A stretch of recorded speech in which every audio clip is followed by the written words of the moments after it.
मेरे प्यारे भाइयों और मेरी प्यारी बहनों, अगर आप भी पढ़ती हुई चीजों को याद नहीं रख पाते और आपकी भी अगर याददाश्त कमजोर है तो ये वीडियो आपके लिए है। आप ये वीडियो पूरा देखिएगा। कैसा हो, जो चीजें आपको याद करने में 2 से 3 घंटे लगते हैं वो चीजें आपको कुछ ही मिनटों में याद हो जाए। वैसे तो आपको इंटरनेट पे कई आर्टिकल और कई वीडियो देखने को मिल जाएगा जिसमें कहा जाता है कि अगर आपको अपनी मेमोरी तेज करनी है तो ये कर लो, वो कर लो, ये खा लो, वो खा लो। लेकिन मैं आपको इस वीडियो में सिर्फ 3 सिंपल तरीके बताने वाला हूँ, जिसमें से एक तरीका तो एपीजे अब्दुल कलाम ने भी बताया है। अगर आपने भी इन तीनों तरीकों को अपने जीवन में उतार लिया ना तो आपकी सोचने की क्षमता बढ़ जाएगी, आपकी लिखने की स्पीड बढ़ जाएगी और आप किसी भी टॉपिक को बहुत ही आसानी से याद कर सकते हैं। यानी कि यह तरीका किसी भी एवरेज स्टूडेंट को टॉपर बनाने की क्षमता रखता है।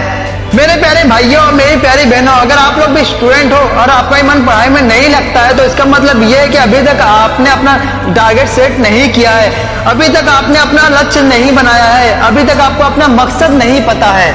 चलिए फिर जानते हैं कि पहला तरीका क्या है। डॉक्टर एपीजे अब्दुल कलाम कहते हैं ना कि अगर मैं पंख लेके पैदा हुआ हूं तो मैं जमीन पे क्यों रहूं। इसी तरह अगर आपको एक बाज की तरह खुले आसमान में उड़ना है और अपनी जिंदगी के रेस में अव्वल लाना है तो आपको अपना टारगेट बनाना पड़ेगा, अपने लक्ष्य को निश्चित करना पड़ेगा, अपने जीवन का एक मकसद बनाना पड़ेगा और उस लक्ष्य और टारगेट को अपने माइंड में बैठा लो और हर सुबह खुद से बोलो, मैं किसी भी हाल में अपने लक्ष्य को पाके रहूंगा, मैं किसी भी हाल में अपने सपनों को साकार करके रहूंगा।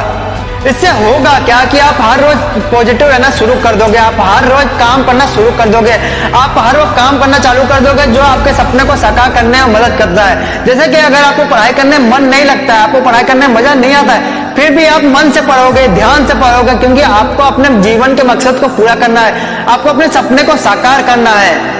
मेरे प्यारे भाइयों, मेरी प्यारी बहनों, अगर आपको किसी भी टॉपिक को याद करना है ना, सबसे पहले ना उस टॉपिक को अच्छे से समझो, फिर उस टॉपिक का एक अलग से स्टोरी बनाने की कोशिश करो, फिर वो स्टोरी को ना अपने नोटबुक में 2 से 3 बार लिखो।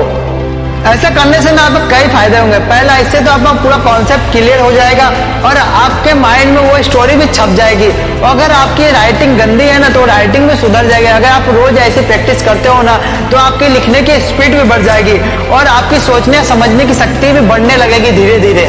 ये तरीका थोड़ा सा कठिन है लेकिन एक एवरेज स्टूडेंट को टॉपर बनाने की क्षमता रखता है। अगर आप इस तरीके से रोज पढ़ाई करते हो ना तो मैं गारंटी के साथ बोलता हूँ कि आपकी सोचने समझने की शक्ति भी बढ़ने लगेगी, आपकी याददाश्त शक्ति भी धीरे धीरे बढ़ जाएगी। तीसरा तरीका है मेडिटेशन, जो कि काफी ज्यादा आसान तरीका है, फिर भी मेरे कितने भाई बहन है कि इस मेडिटेशन को नहीं करते। अगर आपको अपने माइंड को तेज करना है ना तो सबसे आसान, सबसे सिंपल तरीका है कि आपको मेडिटेशन करनी पड़ेगी। मेडिटेशन करने से आपके मन शांत रहता है, आपकी एकाग्रता बढ़ती है और धैर्य की भावना जगने लगती है। अगर आपको अपने फील्ड में सक्सेसफुल होना है तो आपके धैर्य होना बहुत ज्यादा जरूरी है। मेरे प्यारे भाइयों, मेरी प्यारी बहनों, आप जब भी पढ़ने बैठो ना उससे पहले 10 मिनट रोज मेडिटेशन करना शुरू कर दो।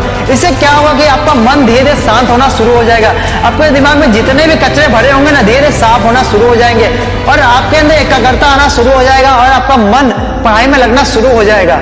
ये तीनों तरीके बिल्कुल सिंपल है लेकिन आपको ईमानदारी से इसे रोज फॉलो करना पड़ेगा। मैं यकीन के साथ बोलता हूँ, आप अगर इस तीनों तरीकों को अपने जीवन में उतार लिए ना तो आपका माइंड धीरे शार्प होना शुरू हो जाएगा। आप जो भी पढ़ोगे ना इसे फटाफट याद होना शुरू हो जाएगा। ये तीनों तरीका फिर से मैं आपको शॉर्ट में समझा देता हूँ। अगर आप एक स्टूडेंट हो तो सबसे पहले आपको एक टारगेट फिक्स करनी पड़ेगा, अपना एक लक्ष्य बनाना पड़ेगा, अपनी जिंदगी का एक मकसद बनाना पड़ेगा। दूसरा पॉइंट, आप जो भी पढ़ते हो उससे पहले आपको अच्छे से समझना पड़ेगा, फिर उसकी स्टोरी अपने माइंड में बनानी पड़ेगी, फिर उसे 2 से 3 बार अपने नोटबुक में लिखना पड़ेगा। तीसरा पॉइंट, आप जब भी पढ़ने बैठो उससे पहले आपको 10 मिनट मेडिटेशन करना पड़ेगा। अगर आपको ये वीडियो पसंद आई ना तो वीडियो को लाइक और चैनल को सब्सक्राइब प्लीज कर लीजिएगा। मिलते हैं हम अगले वीडियो में।